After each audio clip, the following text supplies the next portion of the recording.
वेगवेगळे मुद्दे या ठिकाणी अंतिम आठवडा प्रस्तावाच्या माध्यमातून विरोधी पक्षनेते अंबादास दानवे साहेबांनी या ठिकाणी मांडला। या प्रस्तावामध्ये वेगवेगळे मुद्दे असताना शेवटी एक वैद्यकीय शिक्षण विभागामध्ये विविध महाविद्यालयांना दिलेली परवानगीच्या बाबतीमध्ये शंका उपस्थित करण्यात आली आहे। त्या प्रस्तावाच्या या बाबतीत माझं समर्थन नाही, याच्याशी मी सहमत नाही। याचं कारण असं की कारण वैद्यकीय शिक्षण विभागाच्या अंतर्गत आपल्या राज्यामध्ये बीएससी नर्सिंगचे कोर्सेस असतील, जीएनएम असेल, एएनएम असेल, या बाबतीतली थोडी बहुत माहिती मला सुद्धा आहे। आणि खरं म्हणजे याच्यामध्ये ज्या पद्धतीने दिलेलं आहे की आपल्या राज्यामध्ये इतक्या महाविद्यालयांना परवानगी देण्यात आलेली आहे, मी तो उलट हे म्हणेल की आपल्या राज्यामध्ये या वैद्यकीय शिक्षण विभागांतर्गत कमी महाविद्यालयांना परवानगी दिलेली आहे। कारण ज्या पद्धतीची मागणी नर्सेसच्या संदर्भामध्ये आपल्या देशातल्या सर्व प्रकारच्या रुग्णालयांमध्ये आहे, अनेक आपल्या राज्यामध्ये सुद्धा खासगी रुग्णालय आहेत, खासगी वैद्यकीय महाविद्यालय आहेत, आपल्या राज्यामध्ये शासकीय वैद्यकीय महाविद्यालय, शासकीय रुग्णालय आहे। आणि इतकंच नाही, आपल्या राज्याशिवाय संपूर्ण देशामध्ये आणि विदेशामध्ये सुद्धा मोठ्या प्रमाणामध्ये नर्सेसची आज मोठ्या प्रमाणामध्ये आवश्यकता आहे। आणि म्हणून मी तर हे म्हणेल की जितके जीएनएमचे प्रस्ताव आहेत, जितके एएनएमचे प्रस्ताव आहेत, जितके बीएससीचे नर्सिंगचे प्रस्ताव आहे, ते सर्वच्या सर्व प्रस्ताव हे शासनानं मंजूर करायला पाहिजे। आणि याच्यामध्ये हे सुद्धा म्हटलं होतं की याच्यामध्ये काहीतरी कारभार वेगळ्या पद्धतीचा झालाय असा उल्लेख याच्यामध्ये केलेला आहे। परंतु खरं म्हणजे आपल्या राज्यामध्ये आणि आपल्या देशामध्ये टेक्निकल एज्युकेशनच्या तुलनेमध्ये वैद्यकीय शिक्षण आणि त्यांची संपूर्ण कार्यप्रणाली इतक्या मोठ्या प्रमाणामध्ये त्याचे स्ट्रिंजंट रूल्स आहेत, तितके स्ट्रिक्ट रूल्स आहेत की त्याच्यामध्ये गैरकारभार करण्याचा प्रश्नच येत नाही। कारण आपल्या देशातल्या आयुष मंत्रालयाच्या माध्यमातून, एनसीआयएसएमच्या माध्यमातून या देशातले बीएससी नर्सिंग असेल, एएनएमचा कोर्स असेल किंवा जीएनएमचा कोर्स असेल, याला ते त्या ठिकाणी कंट्रोल करण्याचं काम, त्याच्यावर निर्बंध लावण्याचं काम करतात।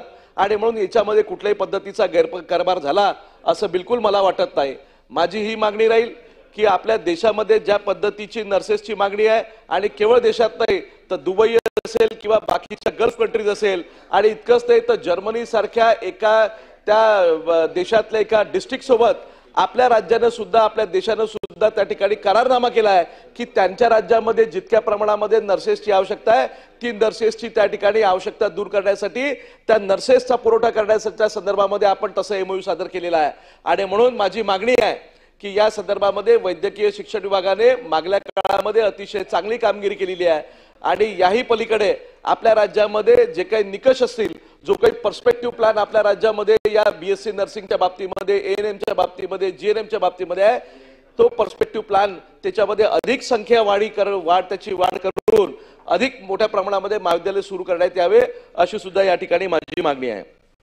आपल्या राज्यामध्ये मी सांगितलं की या अंतिम आठवडा प्रस्तावाच्या माध्यमातून राज्यातल्या वेगवेगळ्या घटना या ठिकाणी सांगण्यात आलेल्या आहे। मग अशी योगेश कदम साहेब या ठिकाणी बसले होते, परंतु आता त्यांना कदाचित विधानसभेमध्ये त्यांची लक्षवेधी आहे म्हणून ते त्या ठिकाणी गेले।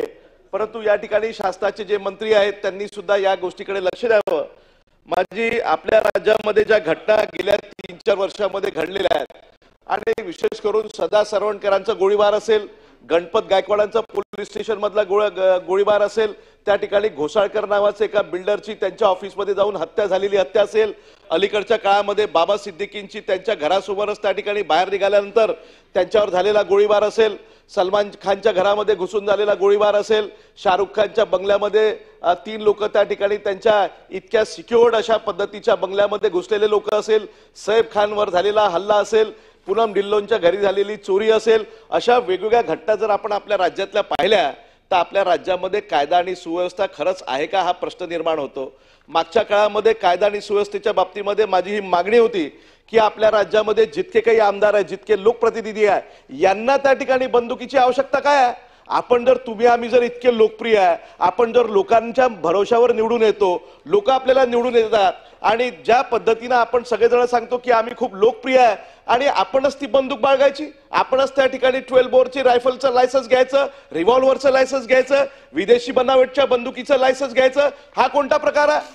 आणि म्हणून माझी मागणी आहे देवेंद्र फडणवीस साहेबांना आणि योगेश कदम आणि आशिष जयस्वालांना, हे दोघेही राज्यमंत्री आहेत, आमची मागणी आहे की राज्यातल्या सर्व प्रकारच्या लोकप्रतिनिधींकडनं सर्व बंदुकीचे लायसन्स जप्त करून टाकले पाहिजे। काय आवश्यकता? तुम्ही जर त्या ठिकाणी खुल्याम लोकांमध्ये फिरता तर ते तुम्हाला जर भीती वाटते तर तुम्हाला निवडणुकीमध्ये उभे राहण्याचा अधिकारच नाहीये। आणि म्हणून याच्यावर कुठेतरी सरकारनं निर्णय घेतला पाहिजे, सरकारनं तशा पद्धतीचं परिपत्र काढलं पाहिजे सभापती महोदय. कारण सदा सरवणकरांचा जो त्या ठिकाणी उल्लेख मी या ठिकाणी केला, बाकीच्या लोकप्रतिनिधींचा उल्लेख केला, यांनी ज्या पद्धतीनं त्या स्वतःकडे असलेल्या हत्याराला बाळगून आणि लोकांमध्ये त्याचं प्रदर्शन करून ज्या पद्धतीनं या ठिकाणी दहशत निर्माण करण्याचं काम केलेलं आहे. आणि म्हणून लोकप्रतिनिधी जर या राज्यामध्ये असताना आपण एकीकडे छत्रपती शिवाजी महाराजांचं नाव घेतो, संभाजी महाराजांचं नाव घेतो, आपण तुकाराम महाराजांचं नाव घेतो, साधू संतांचा वारसा आपण सांगतो, हा कोणता वारसा आला? आपणच बंदूक चालवतो ना, आपणच बंदूक घेऊन मिरवतो. आणि म्हणून माझी या कायदा आणि सुव्यवस्थेच्या बाबतीमध्ये आणि विशेष करून अंतिम आठवड्याच्या प्रस्तावाच्या माध्यमातून माझी या ठिकाणी मागणी आहे की या सरकारनं या सर्व लोकप्रतिनिधींचे सर्व प्रकारचे शस्त्र परवाने जे आहेत ते रद्द केले पाहिजे, ही एक मागणी. दुसरी गोष्ट, या राज्यामध्ये लोकप्रतिनिधींच्या शिवाय सुद्धा अनेक लोकांकडे, अनेक बिल्डरकडे, अनेक मोठ्या मोठ्या व्यावसायिकांकडे हे सुद्धा या ठिकाणी बंदुकी आहे. कशासाठी बंदुकी पाहिजे? हे काही उत्तर प्रदेश आहे का? उलट उत्तर प्रदेश तर आता सुधारलाय. मी तर ती तुमच्या सरकारची किंवा भारतीय जनता पार्टीचे तिथले असलेले मुख्यमंत्री योगी आदित्यनाथ यांची मी उलट तारीफ करतोय की पहिलेचा जो उत्तर प्रदेश होता आणि आताचा उत्तर प्रदेश याच्यामध्ये जमीन आसमानचा फरक आहे. पण सदाभाऊ दुर्दैवाने म्हणावं लागते की जो सुसंस्कृत महाराष्ट्र, जो त्या ठिकाणी संतांचा महाराष्ट्र आहे, आता त्या महाराष्ट्राला कुठेतरी या कायदा आणि सुव्यवस्थेच्या माध्यमातून वेगवेगळ्या घटनांच्या माध्यमातून त्या ठिकाणी काळीमा फासण्याचं काम झालेलं आहे. आणि म्हणून राज्यातल्या ज्यांच्याकडे अशा पद्धतीचे हत्यार आहेत, ज्यांच्याकडे बंदुका आहेत, त्यांचे त्या ठिकाणी पुनर्विचार या शासनानं करावा. आणि एवढंच नाही तर ज्यांच्याकडे अनधिकृतपणे त्या ठिकाणी बंदुका आहेत त्यांचा सुद्धा शोध या ठिकाणी गृहमंत्र्यांच्या त्या विभागाच्या माध्यमातून झाला पाहिजे. कारण जी दुर्दैवी घटना आपल्या राज्यामध्ये घडलेली आहे, त्या ठिकाणी आपल्या बीड मधली घटना आहे, संतोष देशमुखाचा खुलेआम त्या ठिकाणी मर्डर झाला आणि कशा पद्धतीचा तो खून झाला अनेक वेळा सर्व मीडियानी, सर्व जगाने पाहिलेला आहे. आणि म्हणून याचा विचार तर केला पाहिजे की राजकीय वैमनस्याच्या माध्यमातून कशा पद्धतीच्या कुठल्या पातळीवर आपण येतो आहे. आपलंच त्या ठिकाणी त्या जिल्ह्यामध्ये, त्या मतदारसंघांमध्ये आपलं वर्चस्व राहिलं पाहिजे, आपला वचक राहिला पाहिजे, आपली दहशत राहिली पाहिजे. या उद्देशाने त्या संतोष देशमुखाची हत्या झाली आहे.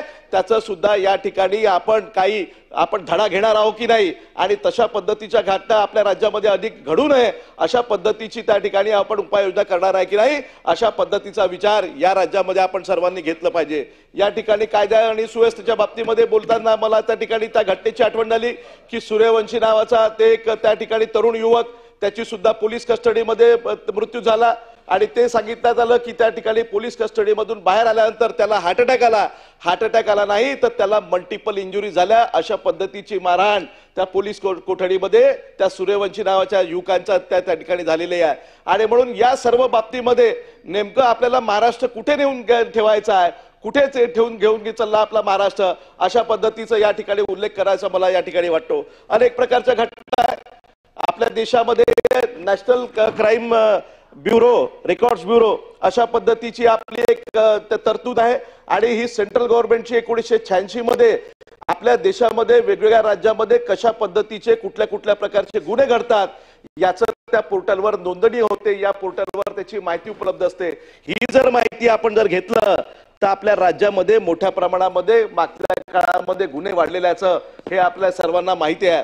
आपल्या राज्यामध्ये खरं म्हणजे पहिले ज्या सुसंस्कृत महाराष्ट्राचा उल्लेख आपण वारंवार करतो, आज या क्राईमच्या बाबतीमध्ये 3ऱ्या नंबरवर आपलं महाराष्ट्र आहे.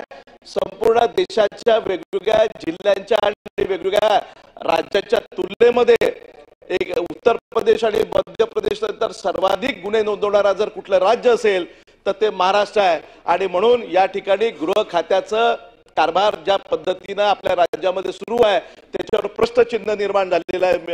या ठिकाणी सभापती महोदय, आपल्या राज्यामध्ये गेल्या 4 वर्षामध्ये ज्या पद्धतीचे गुन्हे नोंदवलेले गेले त्याची सुद्धा त्याच्यामध्ये प्रत्येक वर्षी वाढ होत आहे. प्रत्येक वर्षी आपल्या राज्यामध्ये खुन्यांच्या गुन्ह्यामध्ये 3% वाढ होत आहे. आपल्या देशामध्ये जे काही पोलीस संख्याबळ आहे ते सुद्धा एक त्याचं कारण आहे की ज्या पद्धतीनं राज्यामध्ये या गृह खात्यामध्ये काम करताना पोलिसांची दमछाक होते, पोलीस त्या ठिकाणी मनुष्यबळ कमी असल्यामुळे ज्या पद्धतीनं प्रत्येक गोष्टीचा प्रत्येक गुन्ह्याचा तपास व्हायला पाहिजे तो त्या पद्धतीनं होत नाही। याला कारण एक आहे की पोलिसांचं असणारं कमी असणारं मनुष्यबळ, आणि म्हणून हे मनुष्यबळ वाढवण्यासाठी पोलीस खात्यामध्ये सर्व अधिकाऱ्यांच्या नियुक्त्या करण्यासाठी पोलीस कर्मचाऱ्यांच्या नियुक्ती करण्यासाठी ही तातडीनं आपल्या अर्थसंकल्पामध्ये तशा पद्धतीची उपाययोजना करणं गरजेचं आहे। आणि हे जर आपण करणार नाही तर मग कुठेतरी आपण चूक करू, आणि जो महाराष्ट्र आज गुन्ह्याच्या बाबतीमध्ये तिसऱ्या क्रमांकावर आहे देशाच्या इतर राज्याच्या तुलनेमध्ये, तो कदाचित पहिल्या क्रमांकावर जर आला तर आश्चर्य वाटणार नाही। अशा पद्धतीच्या घटना आपल्या राज्यामध्ये निश्चितपणाने या ठिकाणी होत आहे। या ठिकाणी आपल्या राज्यामध्ये खुनांच्या प्रकरणाच्या नंतर गुन्ह्यांच्या नंतर महिलांच्या वेगवेगळ्या प्रकारच्या त्यांच्यावर असणाऱ्या अत्याचारांच्या बाबतीमध्ये सुद्धा मोठ्या प्रमाणामध्ये लक्षणीय वाढ झालेली आहे। प्रत्येक वर्षीचे जर आकडे आपण या एनसीआरबीच्या माध्यमातून आपण जर लक्षात घेतले तर मोठ्या प्रमाणामध्ये या ठिकाणी महिलांवर बलात्कार असेल, महिलांवर शारीरिक अत्याचार असेल, महिलांचे खून असेल, महिलांचं अपहरण असेल, अशा पद्धतीच्या गुन्ह्यांमध्ये मोठ्या प्रमाणामध्ये वाढ झालेली आहे। आणि 2022च्या तुलनेमध्ये 2025 मध्ये आज आपण आहोत तर तब्बल 5% या महिलांच्या गुन्ह्यामध्ये आपल्या राज्यामध्ये वाढ झालेली आहे। हे कुठेतरी चिंताजनक अशा पद्धतीचं आहे। जर आपण बलात्काराचा एनसीआरबीच्या माध्यमातून संपूर्ण देशातल्या वेगवेगळ्या राज्यातल्या गुन्ह्यांचा जर आकडा लक्षात घेतला तर याच्यामध्ये देशामध्ये सर्वात नंबर 1 जर कोणतं राज्य असेल तर ते मध्य प्रदेश आहे, आणि दुर्दैवाने म्हणावं लागते की याच्यामध्ये दुसरा क्रमांक आपल्या राज्याचा आहे। आणि म्हणून याच्या बाबतीमध्ये सुद्धा ज्या पद्धतीची दिरंगाई गृह खात्याच्या माध्यमातून सातत्याने होत आहे ती कुठेतरी थांबण्याची आवश्यकता आहे। अशा पद्धतीचं निवेदन सुद्धा मला या निमित्ताने करायचं आहे। कौटुंबिक हिंसाचाराचे प्रकरण मागल्या काळामध्ये या ठिकाणी गृह विभागाकडून सांगण्यात आलं की आपल्या देशामध्ये आणि आपल्या देशामध्ये जाऊ द्या आपल्या राज्यामध्ये मोठ्या प्रमाणामध्ये आपण फॅमिली कोर्ट्स वाढवत आहे, फॅमिलीची कोर्टची संख्या वाढते आहे। हा सुद्धा सामाजिक एक चिंतेचा विषय आहे। या ठिकाणी अशा पद्धतीच्या घटस्फोटाचे ज्या ठिकाणी मोठ्या प्रमाणामध्ये प्रकरण समोर असतील तेही बरोबर नाही। सामाजिक जो काही ढाचा आहे आपला, सामाजिक जी काही संस्कृती आहे त्याला कुठेतरी धक्का लागलेला आहे, आणि त्याच्यासोबत कौटुंबिक हिंसाचाराचे प्रकरण सुद्धा मोठ्या प्रमाणामध्ये वाढलेले आहे। त्या ठिकाणी हुंडा जी पद्धत आहे आपल्या देशामध्ये आणि राज्यामध्ये ती आजही महाराष्ट्रातल्या काही जिल्ह्यांमध्ये आणि काही तालुक्यांमध्ये काही गावांमध्ये सातत्याने त्या तालुक्यामध्ये अशा पद्धतीच्या घटना होतात, ती सुद्धा एक चिंतेचा विषय या ठिकाणी आहे। आपल्या राज्यामध्ये बालकांच्या गुन्ह्याच्या संदर्भामध्ये सुद्धा मोठ्या प्रमाणामध्ये प्रकरणाची नोंद झालेली आहे। तब्बल मागच्या वर्षी 9127 प्रकरणं हे लहान मुलांच्या बाबतीमध्ये तशा पद्धतीची गुन्ह्याची नोंद झालेली आहे। आणि 2022च्या तुलनेमध्ये आपल्या राज्यामध्ये या बालकांच्या विरोधामध्ये ज्या पद्धतीचं त्यांच्यावर अत्याचार करण्यात आलेले आहे त्याच्यामध्ये 12% वाढ करण्यात आलेली आहे। 12% या बालकांचं लैंगिक शोषण करणे, या बालकांचं अपहरण करणे, या बालकांचं वेगवेगळ्या पद्धतीनं खून करणे किंवा इतर अत्याचार करणे, अशा पद्धतीच्या घटनांमध्ये मोठ्या प्रमाणामध्ये वाढ झालेली आहे। या ठिकाणी सभापती महोदय, या गुन्ह्यांशिवाय आपल्या सगळ्यांसमोर एक मोठं आव्हान आहे, आणि ते आव्हान म्हणजे सायबर गुन्ह्याचं आव्हान आहे। सायबर गुन्ह्याच्या बाबतीमध्ये त्या दिवशी सुद्धा निवेदन करण्यात आलं सरकारच्या वतीनं की आपल्या राज्यामध्ये नवी मुंबईच्या महापे या ठिकाणी आपण एक मोठं इन्स्टिट्यूशन त्या ठिकाणी उभारतोय, आणि त्याच्या माध्यमातून या देशामध्ये सर्व प्रकारच्या ज्या काही एआयच्या बाबतीमध्ये आणि सायबर गुन्ह्यांच्या बाबतीमध्ये मोठ्या प्रमाणामध्ये गुन्हे होत आहे, आणि त्याच्या माध्यमातून सर्वसामान्य लोकांना आर्थिकरित्या गंडवल्या जात आहे। त्या ठिकाणी तशा पद्धतीचे गुन्हे त्याच्यावर कुठेतरी दखल घेतली पाहिजे, त्याच्यावर आळा बसला पाहिजे, आणि म्हणून त्या इन्स्टिट्यूशनची किंवा त्या सेंटरची स्थापना आपण करतोय। हे आनंद, ही गोष्ट चांगली आहे, परंतु याच्या सोबत आपले जितके काही पोलीस पर्सनल्स आपल्या राज्यामध्ये कार्यरत आहे त्यांना सुद्धा तशा पद्धतीचं ट्रेनिंग देण्याची आवश्यकता आहे। कारण सायबर गुन्ह्याच्या बाबतीमध्ये त्या ठिकाणी पोलीस स्टेशनमध्ये कुठलाही नागरिक गेल्यानंतर प्रथमदर्शी त्या कुठल्याही अधिकाऱ्याला किंवा तिथल्या असलेल्या कर्मचाऱ्याला हे तो कशा पद्धतीचा गुन्हा आहे, नेमका कशा पद्धतीचा तो गुन्हा घडलेला आहे याचं काही त्याला ज्ञान नसते, आणि म्हणून सुद्धा त्या ठिकाणी त्या गुन्ह्यांमध्ये तपास करण्याच्या संदर्भामध्ये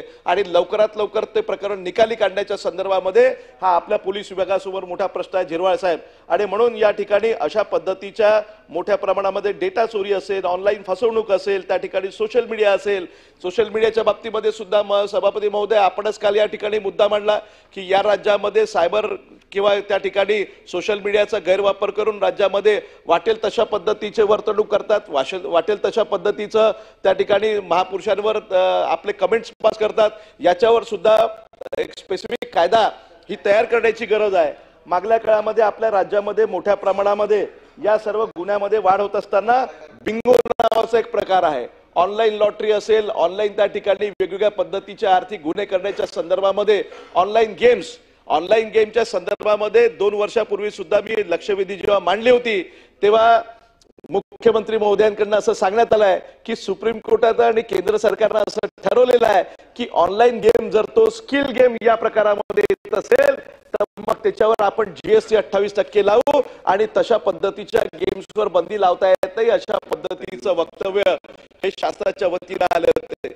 माझा आणखी या शासनाला त्या ठिकाणी विनंती आहे की आपण या सर्व प्रकारच्या ऑनलाईन गेम असतील, ते नॉन स्किल गेम असतील, ते स्किल्ड वाले गेम असतील, याचा पुनर्विचार करावा आणि याच्या आड ज्या पद्धतीचं त्या ठिकाणी जंगली रमी असेल, त्या ठिकाणी बिंगो नावाचा गेम असेल, वेगवेगळ्या प्रकारचे गेम्स असतील, या गेम्सच्या माध्यमातून आपल्या राज्यातल्या तरुणांना त्या ठिकाणी देशोधडीला लावण्याचं काम आहे।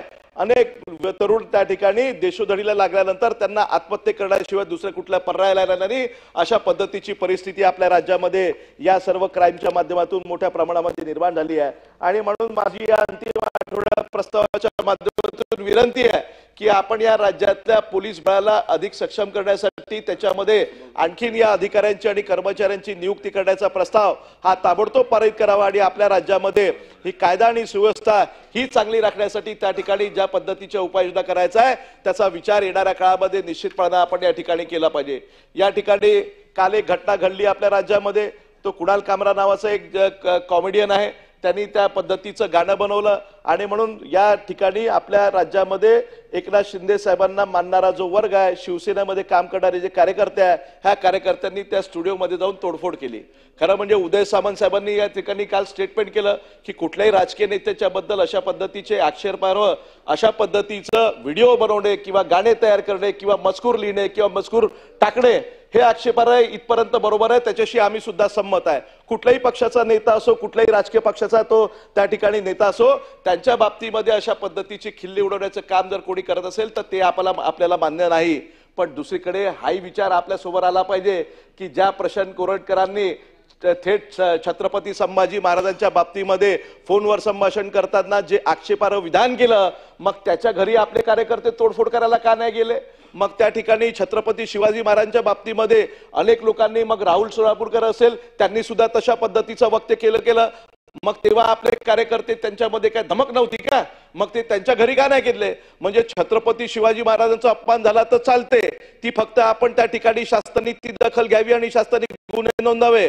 त्या ठिकाणी संभाजी महाराजांच्या बाबतीमध्ये सुद्धा कोणी अशा पद्धतीचं वक्तव्य केलं तर त्या ठिकाणी त्या कोर्टाच्या बाबतीमध्ये कोर्ट जेव्हा निर्णय घेईल तेव्हा आपण तेव्हा वाट पाहायची आणि आपल्या नेत्यांच्या बद्दल बोललं तर मग तडक उठून त्या ठिकाणी मोर्चा काढून त्याच्या घरात घुसायचं, हा न्याय तर आपल्याला काही पसंत आलेला नाही। म्हणून शासनाने सुद्धा आपली दुटप्पी भूमिका या बाबतीमध्ये ती स्पष्ट करावी आणि त्यांनी सांगावं ना, तर मग प्रशांत कोरटकरच्या घरावर आपण गेलो पाहिजे, त्या सोलापूरकरच्या घरावर गेलं पाहिजे, मग सगळ्यांना समान न्याय लागला पाहिजे, अशा पद्धतीचं काम या शासनाच्या माध्यमातून या ठिकाणी अपेक्षित आहे।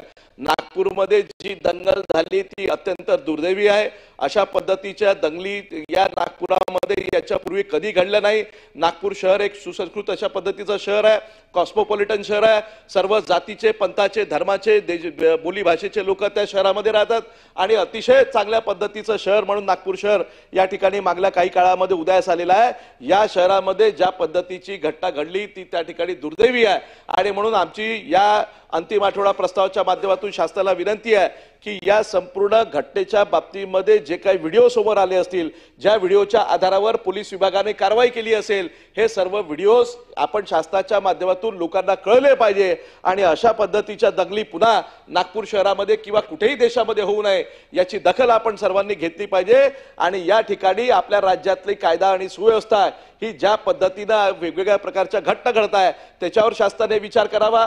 आपल्या या एनसीआरबीच्या माध्यमातून देशातल्या या नॅशनल क्राईम पोर्टलवर वेगवेगळ्या गुन्ह्यांची नोंद होत असताना आपल्या राज्याचा नंबर हा कमीत कमी व्हावा।